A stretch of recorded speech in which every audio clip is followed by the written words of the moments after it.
All right, so I'm here with this video. We're going to talk about what I teach my kids and how I teach them in the first lesson how to do whole notes, half notes, and quarter notes. All right, and then I'm going to show normally if I do ages 8 and up, 9 around there, then I teach them up to eighth notes. But I'm going to teach you if you're working with 5-year-olds all the way to 8-year-olds or so, because they could only get the attention span up to quarter notes. Okay, so I teach them a whole note, I teach them half notes, and I teach them quarter notes. Okay, so first thing I do, I draw, it's a circle, right? Circle is a whole note. Let me draw it in a different color. All right, very important to use different colors, remember? Okay, so whole note, it's a circle. So I make them repeat it over and over. Very important that you make the kids repeat over and over. So guys, what is this? Whole note. All right, a circle in music is a what? A whole note. So you make them repeat it over and over. All right, now then you teach them a whole note plays on number 1, and you make them repeat it. What number does a whole note play on, guys? Plays on number 1. So now they know that this is a whole note, and you plays on number 1. So over and over, a lot of repetition, guys. Okay, so then you teach them. Okay, so we know that a whole note plays on 1. Who could tell me? You can make it fun. Who could tell me how long does a whole note last? And you make it fun, and then you teach them. Whole note lasts for 4 beats. So then you write 2, 3, 4. Very simple, right? Whole notes. Okay. So then once they learn that should take about a minute or so. You tell them, look, so in less than a minute, we just learned one note. Was that hard? And everybody saying, no, that wasn't hard. All right, so everybody, who could tell me? Raise your hand, everybody. What is a whole note last? What is the name of this note? It's a whole note, right?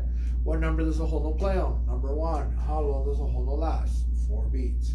And make that very repetitive as many times as you can, as long as you don't bore the kids, couple minutes, so they understand what a whole note is.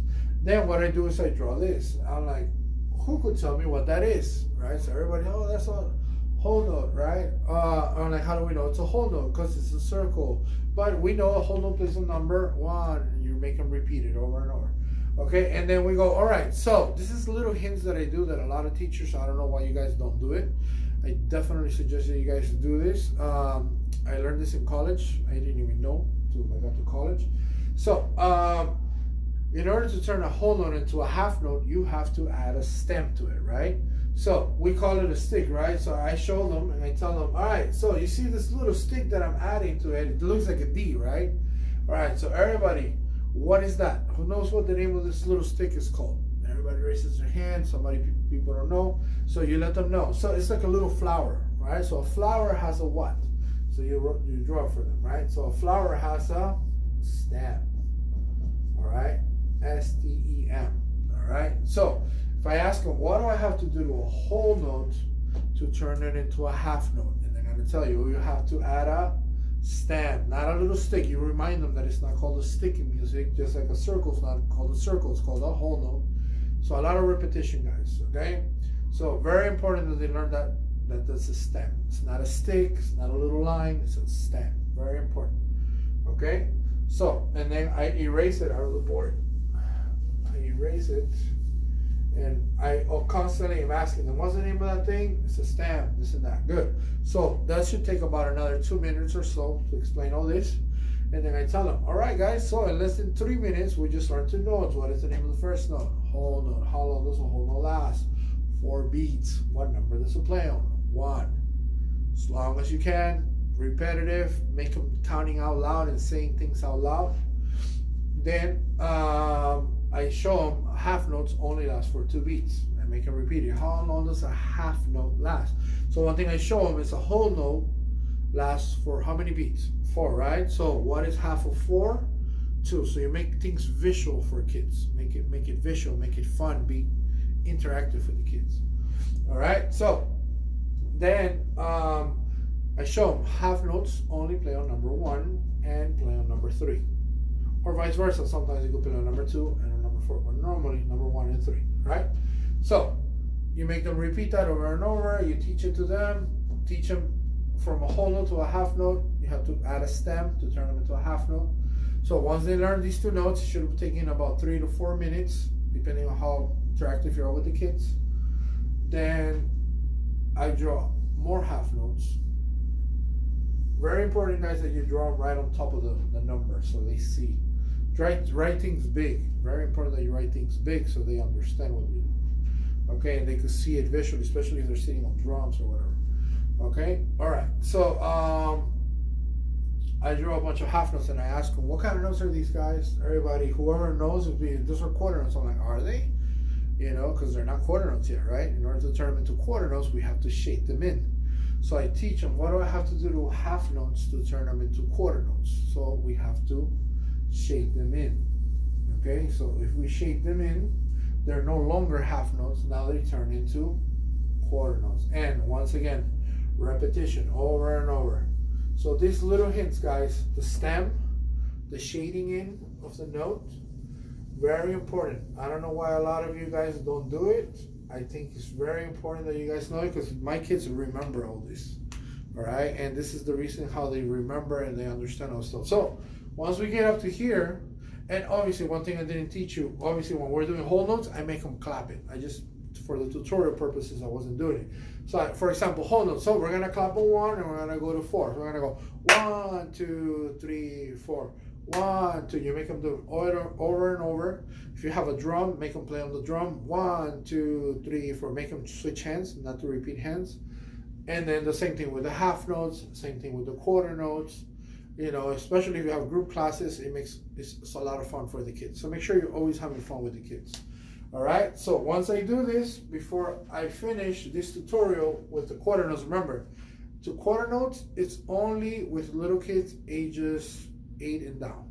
If you have 8 plus to whatever age, I teach up to 8th notes. So I'm gonna show you 8th notes on the next video. So, and then once I teach them all this stuff, by then kids are like, I wanna get on the drums, I wanna get on the drums, right? So you got their attention span, they should take in probably about 10 minutes or so, or maybe a little bit longer, depending on how interactive the kid is or whatever, how much attention span the kid has. Then I will write this really big, and this is how I teach them how to play the quarter notes, right?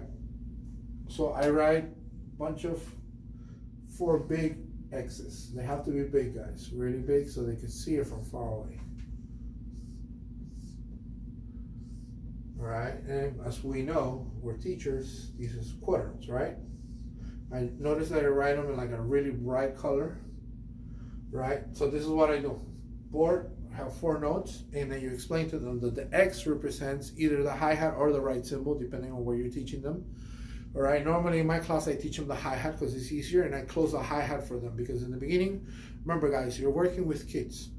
If you want to have that kid coming back to your class, don't start with the rudiments. Don't start with this is another video that I'm going to talk about. Don't start with like sitting them down, and if you want to keep the kid coming to your class and having fun and wanting to come, we could do that little by little later on. For now, the kid wants to play drums. He wants to get on that drum set. Didn't you want to get on that drum set when you were little? So please, all right? I know we were taught, dude, they put me on the snare drum for 3 months. I really don't know how I stuck to it. And I was 3 months, more than 3 months with the snare drum, learning rudiments and stuff, and I was dying. I don't know how I really stuck to it. Thank God I did. But try not to do that with kids nowadays because kids want to have fun, they want to play, they want to learn how to play drums. Later on, little by little, you can start adding the rudiments, single stroke rolls, which anyways, you're going to start teaching within the first lessons. 1, 2, 3, 4, 1, 2, 3, 4, 1, 2, 3, 4. Teaching them how to sit on the drums, how to set up, all that stuff little by little. Second class, you know, third class. Okay, this is how we sit on the drums, right? When they sit on the drums, things like that, you know. Keep it, remember, they're little kids, talking about 5-year-olds to 8-year-olds. They don't want to know how to hold sticks, and so they just want to play. So keep that in mind, okay? So write it really big, 1, 2, 3, 4, and I write really big. 1, 2, 3, 4. Right? So I have the hi-hats and I make them go. The hi-hat only plays with the right hand for now. So you go 1, 2, 3, 4, right? So you make them do that, you make them count it. Kids, I'm telling you, they're gonna look down, they're not gonna want to look at the board. All right, so you're gonna make sure that they're always looking at the board. If you have a stick, this is what I do. I'm always here. 1, 2, 3, 4. 1, 2, counting out loud with them, making them do it. Once they get the hi-hat down, Then we start adding the snare, and then we start adding the bass drum, and that is their first beat. Trust me, kids will go crazy because they're already playing a beat. Some kids might be able to do it, some other kids won't, you know, but that's where you come in, like, you know, what you gotta do. So normally I draw the snare drum like this, in the middle of the board, and I show them, right, like what is on top. The hi-hat's on top, snare drum's in the middle, and bass drum's on the bottom. So I show them, the middle of the board, middle is the snare, right? So that's what I show them. All right, I write it really big, this marker is drying out. Nice and big, right in the middle of the board. Make sure they're around the same size. Okay, so on 2 and 4, I write really big, 2, really big, 4, right? So now they're going 1, and you explain to them that they have to play it together. 1, 2, 3, 4, and they have to count out loud. Very important that they're counting out loud. And I'll get in another tutorial on how to explain things to kids, or explain, you guys explain a little bit of psychology with kids, and why is it that we're not supposed to mumble? Why is it that we count things out loud? Why is it that there's little things that we have to do as drummers and as musicians in general in order to, that's going to help us out. A lot of kids don't want to count out loud. A lot of kids don't want to read. Well, here's my other student, so I gotta go.